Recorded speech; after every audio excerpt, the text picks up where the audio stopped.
Good morning, good afternoon, and good evening, my precious pack, and welcome back once more to World of Tanks, and I have something a little bit special for you all today. And that is going to be this match right here. Now, as you can tell by the title, it's going to be something different than what I normally do.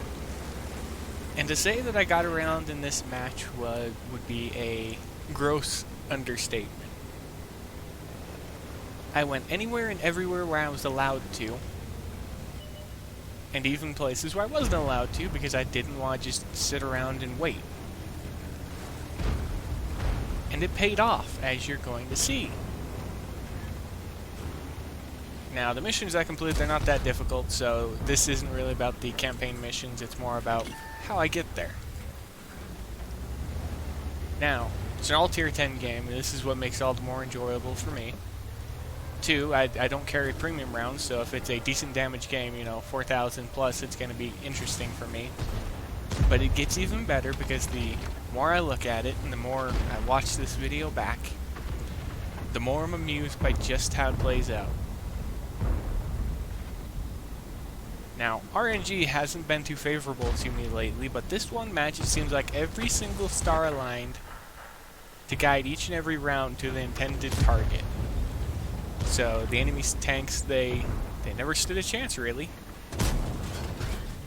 And I'm not talking about those close range fights, because they're extremely easy. When you have 268 millimeters of pen, you could basically go through just about everything in front of you fairly reliably, and when you have the kind of accuracy you have on the Progetto 65, well, it's pretty good. However, what's not good is my inept ability to actually aim and realize that there's a massive rock between me and a target. However, first vehicle destroyed. Object 140, alright. Already up 1,060 damage. Well, let's go ahead and let's see if we can rack that up a little bit higher. Now, I dumped my entire magazine to destroy the 140, but I'm completely okay with that, because there's 2 tanks that I don't want to advance into right in front of me.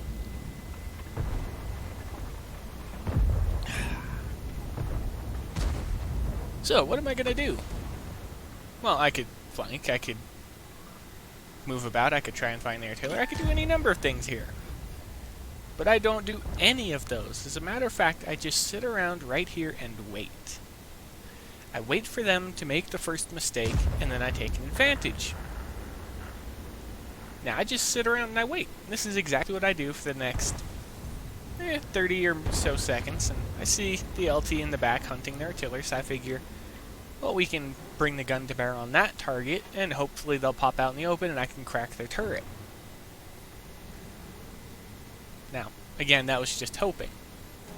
Now, I'm paying attention to what's going on in front of me with the mini-map, and you may see the same thing that I see. And this will confirm it.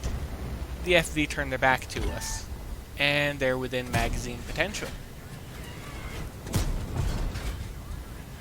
And thankfully it seemed like they were reloading because they didn't hit me there.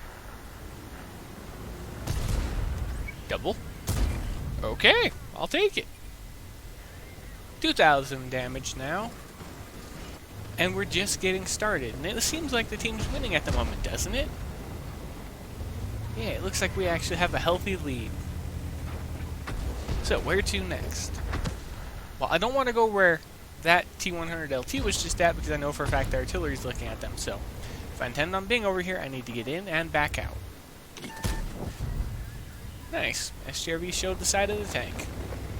Oh, and the frame rate for this is going to drop quite a bit every so often. There was nothing I could do about it because, like I said before, I need to start replacing the computer.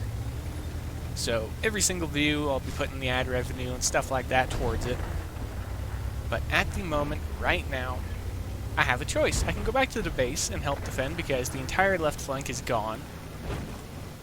Or I can use my head. Now, I have an advantage from up here, and I almost threw it away. And I want to go back because I want to keep that advantage. I have the high ground. And there's a T100 LT that's a one-shot. So, RNG favor this round, and you know it's going to, because it's in the video. Don't have a shot on the mouse at all. Couldn't even see the top of the turret. I got lit up there. I don't know from where. Well, I know from where. It was from the T100 LT that I literally nuked. Just launched one good round, it flew straight and true into the front of the tank. And now comes an important moment.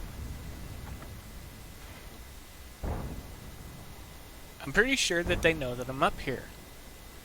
I'm pretty sure that the artillery are looking at me. Thing is, none of them are doing anything about it though.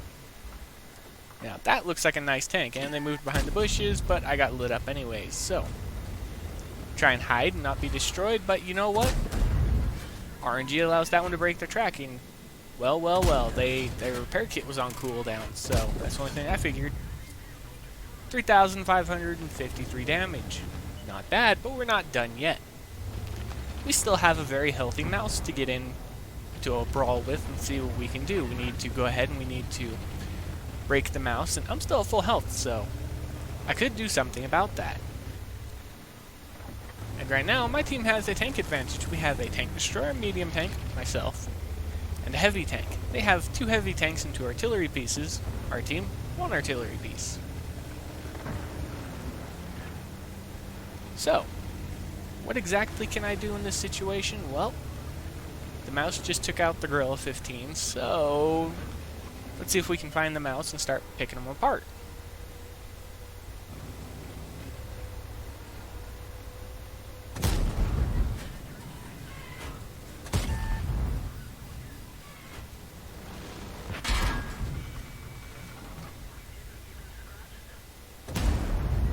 Luck was kind of on my side. 2 rounds out of the magazine. Not bad. And artillery. Artillery again. Should have only spent the repair kit because I would have been able to pop the med kit immediately after. Go ahead and shake the turret there in disgust because that was just stupid. But for some reason it worked out and I'm still alive. So, let's keep moving. And now that I know where the artillery is at, you know what I'm going to do? I'm going to go artillery hunting. Because naturally, I'm not going to let them get away with stripping me of nearly 700, well actually over 700 hit points off my tank. Because I need those hit points to take on the Object 705A, which is at full health still. So that could be a bit of a problem. However, one problem at a time. Artillery first, and I don't think they've moved at all. Am I going to get lucky, or are they going to be where I think they are? Well, let's find out. Let's go up to the A2 area roughly, and let's see if they're actually where I think they're going to be at.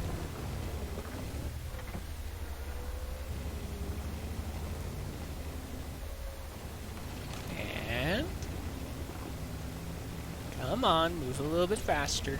Everybody wants to see it happen.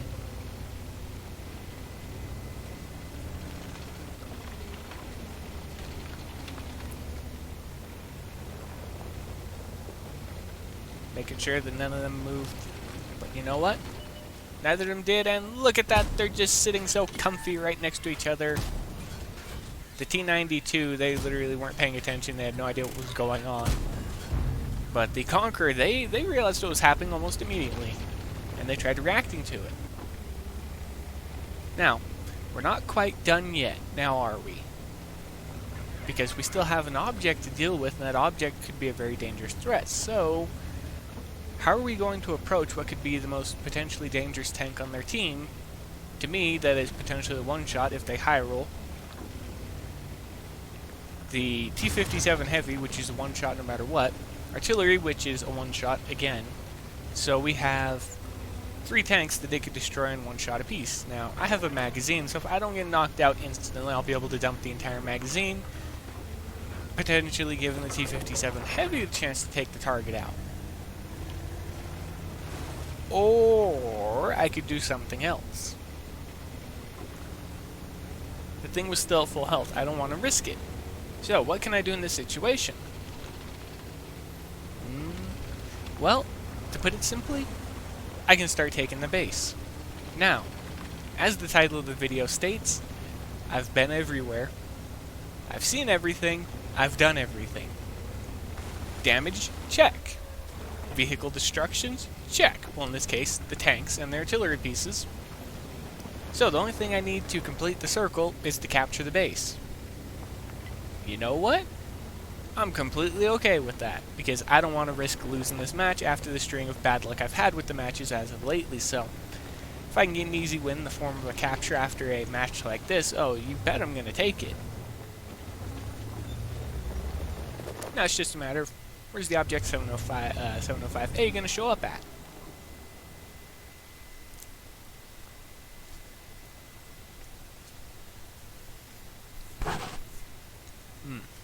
The even better question is, where are they not going to show up at?